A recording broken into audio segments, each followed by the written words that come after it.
Hello and welcome to the Restart Your Life podcast. I'm your host, Rich Fournier. You know, if you've ever felt like you're capable of more than the life that you're currently living, you're not alone. See, your life can change faster than you think it can when you fully understand how your mind actually works. See, most people aren't stuck because of a lack of information. They're stuck because of the patterns and the unconscious beliefs that are running below the surface. On this podcast, we're going to break down the science of human performance so that you can rewire old patterns, eliminate the beliefs that are holding you back, and you can start creating the results you know that you're capable of. So let's dive in. I want to let you know you are not self-destructive.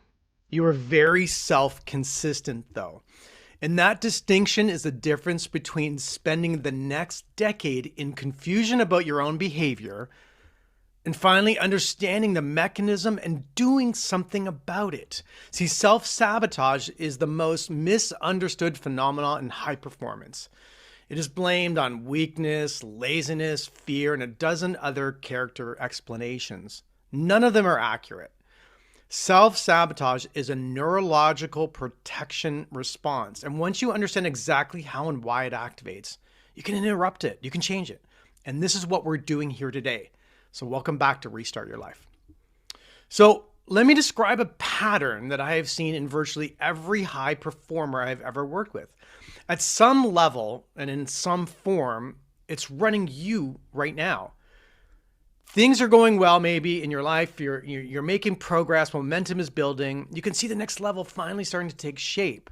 And then at the exact moment things should accelerate, boom, something happens. It's not always dramatic. Sometimes it's a phone call you don't make. Maybe a prospect you don't send something to. Maybe it's a relationship you pull back from, or it's a priority that mysteriously gets demoted and you forget about it. Or a habit that quietly goes away. And you end up not through any single obvious decision, but through a series of subtle, invisible micro actions, you end up back to where you were when you started. The confusion is real because you really wanted the result. You worked toward the result, but you can't identify the moment you stop trying. And that's because you didn't stop trying. Your identity stopped allowing it. So here's the reframe that shifts everything. See, self-sabotage is not self-destruction. Self-sabotage is the nervous system's automatic response to protect the integrity of the self-image. I'll say it again. Self-sabotage is the nervous system's automatic response to protect the integrity of the self-image itself. So when your results begin to move above your self-image set point, your brain experiences this as a threat. Not a threat to your safety in the physical sense, but a threat to something equally powerful to the nervous system, the consistency of your identity, maintaining yourself. See, the brain prioritizes consistency above almost everything else, and consistency with the internal model of who you are, right? It wants to maintain you because identity is the foundation of all prediction. And the brain is, at its core, a prediction machine. So if you're not who you have always been, if your results suddenly suggest a different level of a person than the one stored in the self-concept, the brain's threat response activates. And it creates the conditions to restore homeostasis to where you're set to be. And so the next time you catch yourself in the pattern, not making the call that you committed to, not following through on the plan you designed, I want you to understand what is actually happening. You're not failing. You are succeeding at maintaining your current identity. So the problem is that the identity you're maintaining is the old one. It's not the one that you want. It's not the one that's congruent with the thing that you say you want. So let me break down the mechanics of the self-sabotage cycle. Let me give it different words, different labels, but I think this will help form a picture in your mind. So there's 4 phases of the mechanics of the self-sabotage cycle. Once you see them, you really can't unsee them, and you can give them your own name, whatever you choose to do. So phase one in the self-sabotage cycle, the approach, right? So you kind of identify a goal, you're committed to pursuing it, right? And then you start taking some action around the goal. The goal represents really a result that is above your current self-image. So say you're going after something you've never gone after before. This goal is above your current self-image set point. And the reason why you've done that is otherwise it wouldn't feel like a goal. It would just kind of feel like a normal day or a normal outcome, right? And then phase two starts to hit, right? You start making some progress. You're kind of executing. Results are beginning to match the level of the goal. You know, at the conscious level, this feels good, right? You're kind of excited and you're motivated. Right? You want to do the thing. But at the subconscious level, a different response is beginning to percolate. The subconscious is monitoring the gap between your current results and your self-image set point. As that gap closes, as you begin approaching the level above your set point, the homeostatic mechanism begins to activate, turns on. See,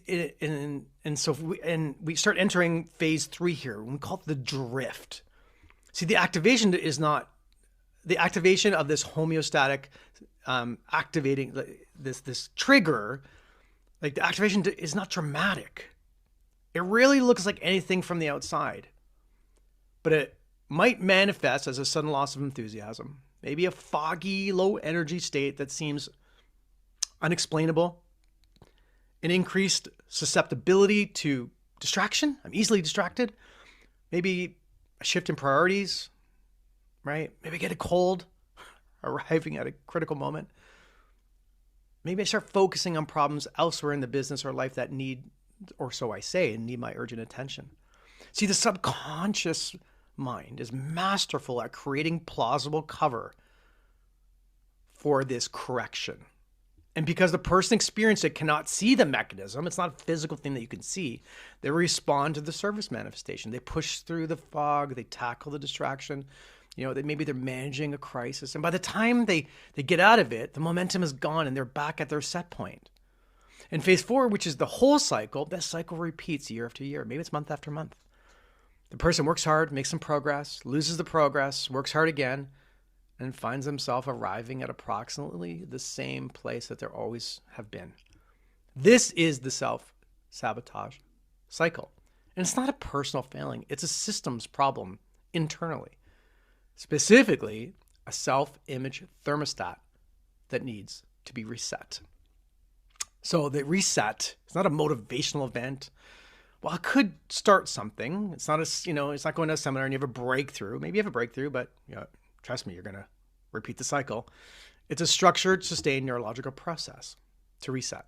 And it begins with seeing the cycle for clearly what it is. So I want to walk you through a specific pattern I see constantly. Maybe an entrepreneur builds their business a certain revenue point. Let's say they go to 20K a month, 240K a year. And they've been at or below this level for years. It's kind of their normal, what they normally do every single year. But then they decide to launch something new or bring on a strategic partner to grow, right? And for one quarter after that, maybe they hit 35 or 40,000 a month. But instead of that becoming the new normal, it triggers the homeostatic response. So in the months that follow that peak month, something shifts. Maybe they overhire by accident or some of their costs balloon in the business. Maybe a key client relationship deteriorates for reasons that feel external. Or maybe they get drawn into some operational problems that consume all the time they were spent on business development. Maybe they get drawn into social media and stop doing the work. One by one, individual events that maybe look random when viewed together, right, constitute a system correction back to the $20,000 level. Is this bad luck? Is this the market? Is this just a circumstantial situation? Nope, definitely not. It's the self-image thermostat doing its job, maintaining the set point, pulling you back to where you always are. And here's the important part, right? An entrepreneur just goes back to working hard. They push, they grind, but they're frustrated, but they're committed. And they build it back up to 35,000 again or 40,000 again. And then the cycle repeats again. See, the solution is not more strategy for the next launch. The solution is raising the thermostat to a new set point, installing a new self-image that now has 35 or 50,000 a month at its natural set point, so that the homeostatic mechanism, the lever, now defends the higher level rather than reverting to the lower level. Same mechanism, different target, different set point, completely different outcome.